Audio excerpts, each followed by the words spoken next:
Hi there folks. So it's no surprise to anyone at this point that the EU hates freedom and democracy. Take one look at how they made Ireland redo the referendum in which they rejected the Lisbon Treaty, or when they ignored the Danish referendum against the Maastricht Treaty, or when Juncker told countries to stop holding referendums. Or how about recently in the Italian elections where pro-European President Sergio Mattarella rejected the coalition government's bid to put in a Eurosceptic economist named Paolo Savona in favour of an IMF shill Carlo Cottarelli. In response to Italy having voted populist and the storm that followed, Germany's EU Commissioner Günther Oettinger commented, "The markets will teach Italians how to vote." We know that the EU has been continually pushing for ever more centralised power and authority, and this is evidenced by their 5 Presidents report. Unfortunately for them recently, however, people have begun to question and even reject the EU proposals. All across Europe, the voting base is now starting to vote for populist parties and sharing the failings of the EU online, and bit by bit, the EU is losing its support. They used to ignore Eurosceptics and their concerns. For example, they had been warned by people like Jim Mellon that a Euro crisis was imminent before the 2008 crash, but they just ignored it and hoped for the best. But they can't ignore it anymore. First, Britain voted to leave the European Union, striking a fundamental blow to the ego of the system. Then Marine Le Pen rose in popularity in France, but despite having been defeated by Macron, there's still some Eurosceptic sentiment in France. Then Merkel started losing popularity in Germany and losing elections to the AfD. Then the Austrians voted in Sebastian Kurz, making him the youngest national leader in the world at 31. Then the Eastern European bloc Visegrad started resisting migrant quotas imposed by the EU. Italians also voted against banking reforms in their referendum, and then they voted in for the populist parties Five Star Movement and the League into power.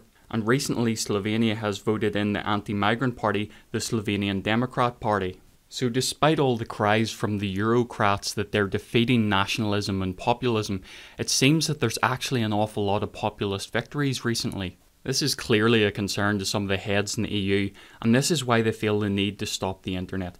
By constricting our ability to communicate, we can't share ideas and support for nationalistic parties and groups.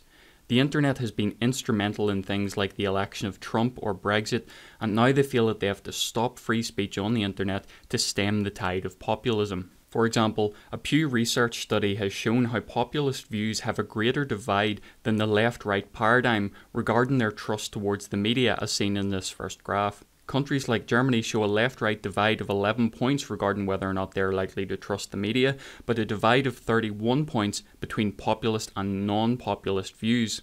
Furthermore, we can see that countries like the UK, France, Spain and Italy have the lowest levels of trust in the media, especially among populists. Countries like Sweden, on the other hand, are more likely to view their news media source as very important or somewhat important, and we all know how that works out.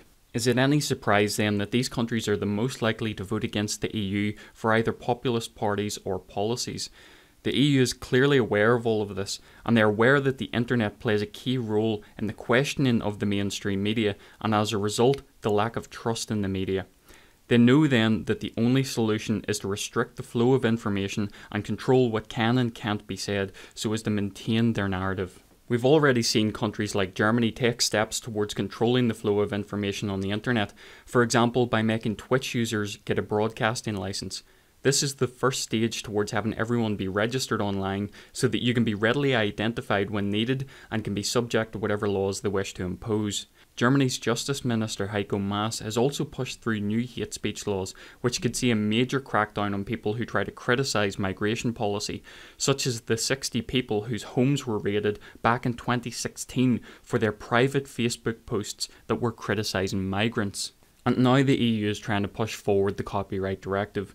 Due to their fears over the diminishing audience sizes of the mainstream media, there's concern among the establishment that the media may be in danger. For obvious reasons that I've stated prior, such as lowering trust in the media to report fairly, neutrally and accurately, people don't watch the mainstream media as much and they're in danger of failing as a result.